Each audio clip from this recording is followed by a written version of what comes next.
So, ayun guys, magugupit tayo ng ating mga kuko guys. Kasi pupunta tayo sa kabilang bahay. Babawasan lang natin siya guys.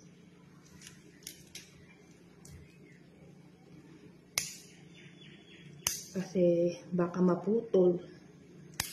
Hindi natin mamamalayan, maputol siya guys. Ayan, kanya.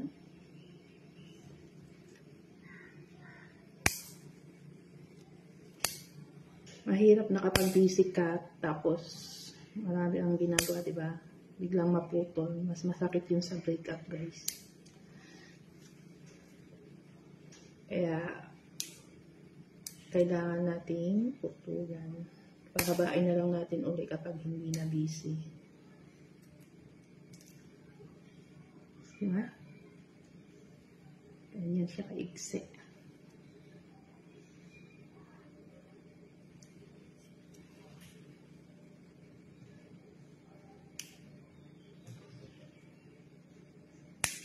Madali lang naman magpahaba ng kuko.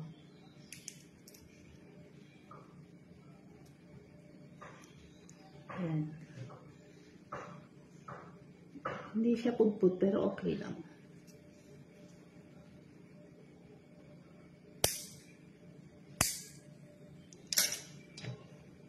So, ayan guys. Naputol ko na yung kuko ko guys. So, ayan na guys. Magliit na.